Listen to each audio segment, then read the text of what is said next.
Hikayat Ibnu Hasan. Syahdan. Zaman dahulu kala ada seorang kaya hartawan bernama Syekh Hasan.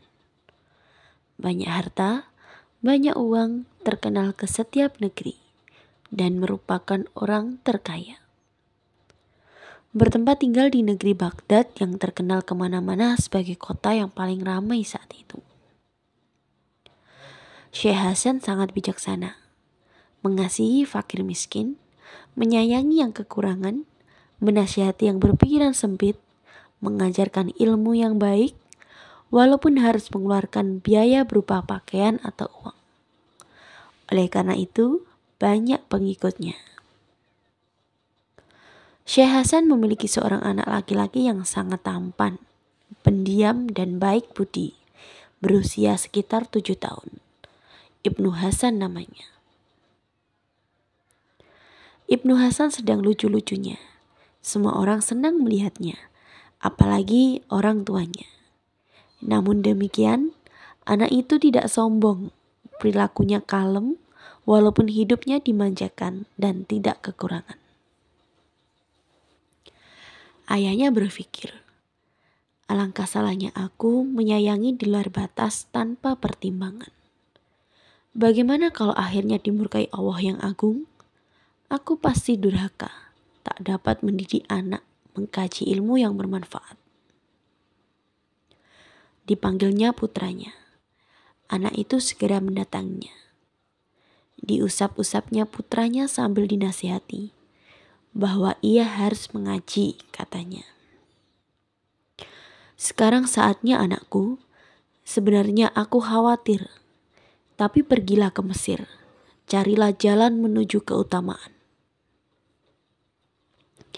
Ibnu Hasan menjawab, ayah jangan ragu-ragu, semua kehendak orang tua akan hamba turuti, tidak akan kutolak. Siang malam hanya perintah ayah ibu yang hamba nantikan. Kemudian Ibnu Hasan berangkat ke pesantren, berpisah dengan kedua orang tuanya. Hatinya sangat sedih. Ibunya tidak tahan menangis, terisak-isak harus berpisah dengan putranya yang masih sangat kecil, belum cukup usia.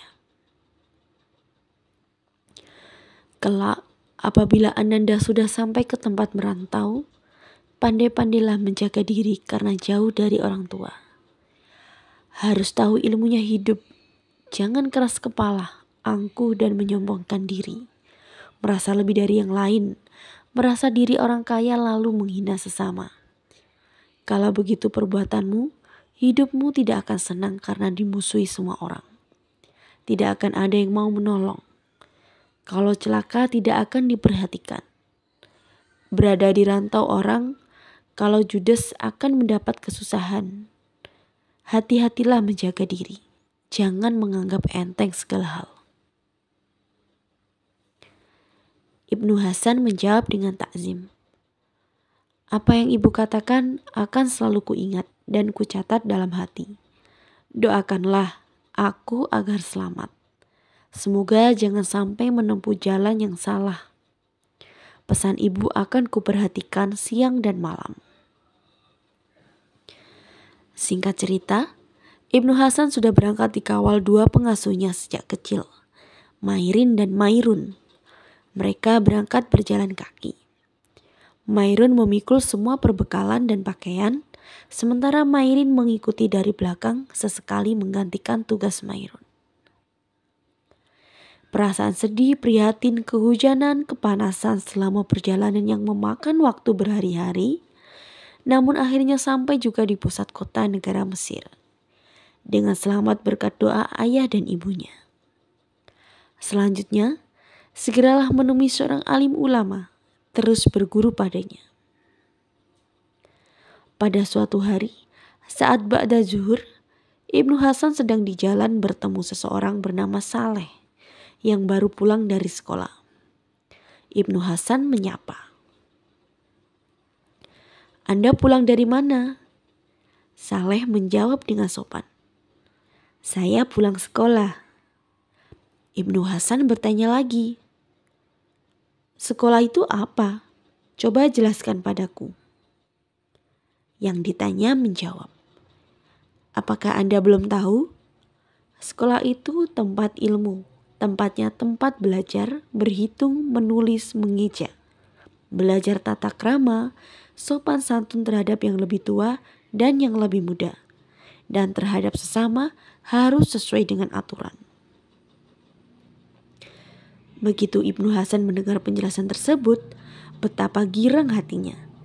Dia segera pulang menghadap Kiai dan meminta izinnya untuk belajar di sekolah guna mencari ilmu.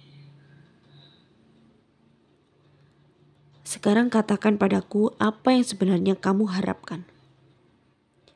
Kiai berkata demikian. Tujuan untuk menguji muridnya, apakah betul-betul ingin mencari ilmu atau hanya alasan supaya mendapat pujian?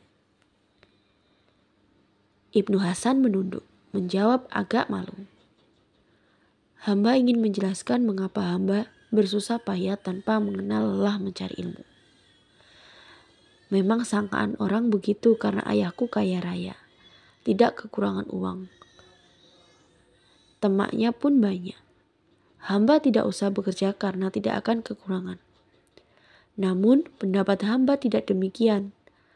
Akan sangat memalukan seandainya ayah sudah tiada, sudah meninggal dunia, semua hartanya jatuh ke tangan hamba. Tapi ternyata tidak terurus, karena hamba tidak teliti. Akhirnya harta itu habis, bukan bertambah. Disitulah terlihat ternyata kalau hamba ini bodoh, bukan bertambah masyhur. Asalnya anak orang kaya harus menjadi buruh. Begitulah pendapat hamba, karena modal sudah ada, hamba hanya tinggal melanjutkan. Pangkat anak pun begitu pula. Walaupun tidak melebihi orang tua, paling tidak harus sama dengan orang tua. Dan tidak akan memalukan. Apalagi kalau lebih miskin, ibaratnya anak seorang patih. Maka yakinlah kiai itu akan baik muridnya.